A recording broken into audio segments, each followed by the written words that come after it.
Mes très chers frères et mes très chères sœurs, nous allons parler aujourd'hui d'un des plus grands trésors de l'islam. Kanz min kunuz al-Islam. Ce trésor, tout comme le sawm de Ramadan, fait partie des 5 piliers de l'islam. Ce trésor, parmi les trésors de l'islam, est as-sila, c'est-à-dire le lien permanent que nous avons avec notre Seigneur, Allah subhanahu wa ta'ala. Ce trésor est la première des actions faites par le abd dans tout ce qui est positif, la première des actions qui sera jugée au jour du jugement. Cette action, elle est le lien intense, as-sala, qui vient du mot en arabe as-sila, le lien. En arabe, lorsque l'on veut dire qu'on appelle quelqu'un, naqulu sa'attasilu bik, je vais t'appeler. Dans le sens, je vais mettre un lien entre toi et moi jusqu'à temps que grâce à ce lien, nous puissions communiquer. As-sala, as-sila. Et cette sala, cette prière, est bien évidemment le lien suprême que peut entretenir le serviteur d'une part avec son créateur d'autre part. Allah Azza wa Jalla dit dans le Coran al-Karim, Bismillahir Rahmanir Rahim, Inna as-salata tanha 'anil fahsha'i wal munkar. Allah Azza wa Jalla dit de même, Wa aqimu as-salata wa atu az-zakah. Allah Azza wa Jalla dit dans la traduction du verset, certes, la salat empêche d'accomplir le mal et le blâmable. De même, Allah Azza wa Jalla nous dit, et acquittez-vous de la prière et acquittez-vous de la zakat. La prière est une obligation pour toute personne disant la ilaha illallah. Il est un des 5 piliers de l'islam. Il est un des 5 piliers de l'islam. Celui qui délaisse sa prière, celui qui délaisse l'accomplissement de la prière est une personne qui a un problème fondamental dans la relation avec son Seigneur. Subhanahu wa ta'ala. Cette prière t'empêche de tomber dans le muharram, mon frère. Cette prière t'empêche de tomber dans le muharram, dans ce qui est illicite, interdit, ma sœur. Cette prière t'élève, cette prière te purifie. Cette prière est le moment privilégié où tu peux t'adresser à Allah Azza wa Jal. Celui qui veut parler à Allah Azza wa Jal alors qu'il prie, et celui qui veut qu'Allah lui parle alors qu'il lise le Coran. On voit subhanallah dans ces 2 dimensions qu'Allah Azza wa Jal nous utilise comme étant un outil.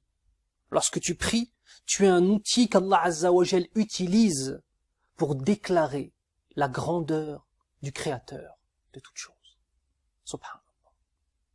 Inna as-salata tanha 'anil fahsha'i wal munkar.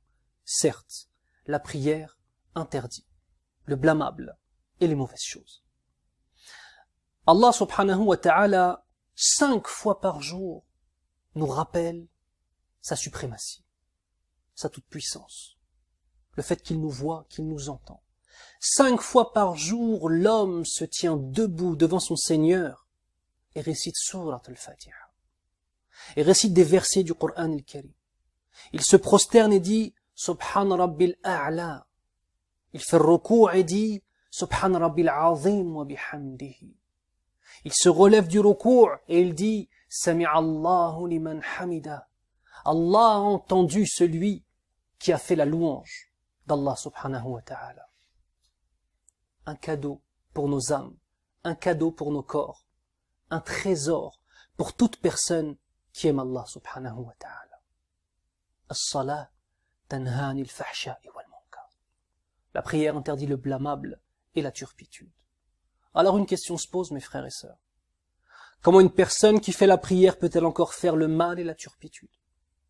Est-ce que le problème est dans le verset? La réponse est négative.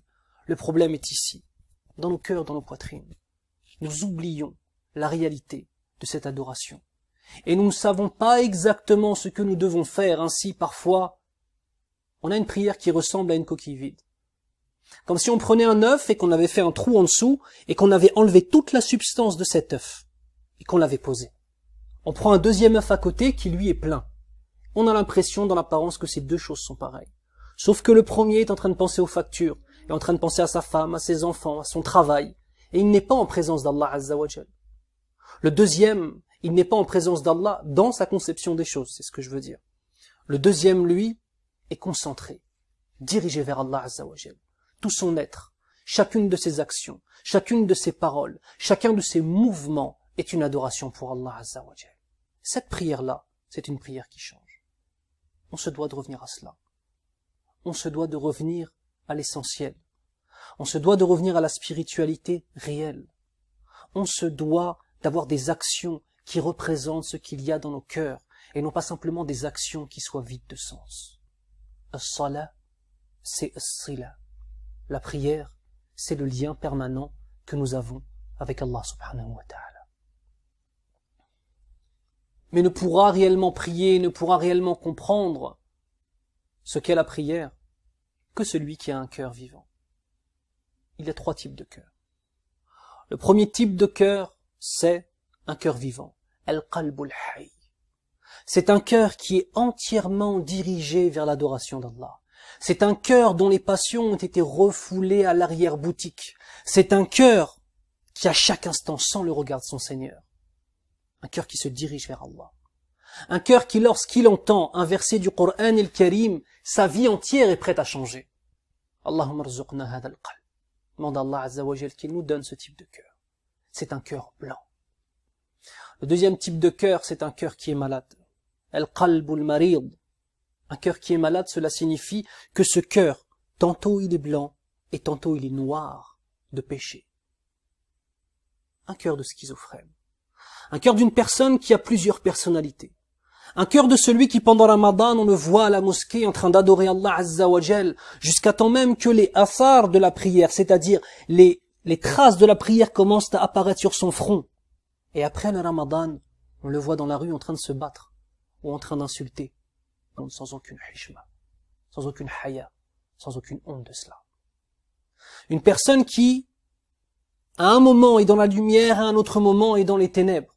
Une personne qui, à un moment de sa vie, se rapproche d'Allah et donne véritablement le sentiment qu'il aime Allah Azza wa Jal et qu'il veut le satisfaire, mais qui à d'autres moments de son existence nous paraît être une personne pour qui Allah Azza wa Jal est la dernière des priorités dans son existence. C'est un cœur qui est malade. Allahumma hfadna min al-marad. On demande à Allah Azza wa Jal qu'il nous préserve de la maladie. Enfin, nous avons le troisième type de cœur. Al-qalbul mayyit. Le cœur qui est noir.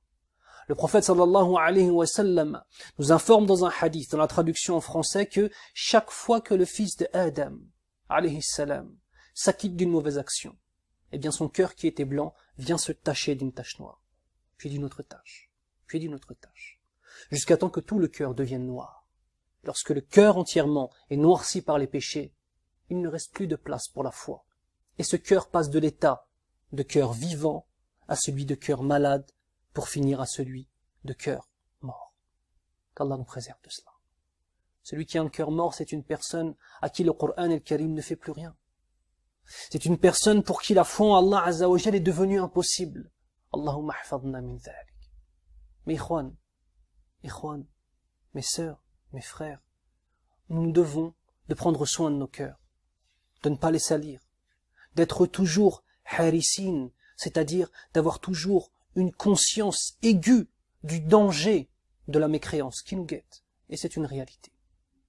On se doit de se rappeler qu'un homme, c'est un homme pieux, qu'une femme réelle qui a une valeur, c'est une femme qui est pieuse. Et mon frère, sache une chose, ma sœur, sache une chose, c'est que si dans ta relation avec Allah Azza wa Jal, la prière n'est pas présente, sache que tu as un problème que tu dois résoudre. Il y a 2 façons de réagir. Lorsqu'on met le doigt sur un point négatif de la personnalité de son frère. Akhi, mon frère ou ma sœur, on pouvait réagir de 2 façons. La première façon, c'est la façon des faibles.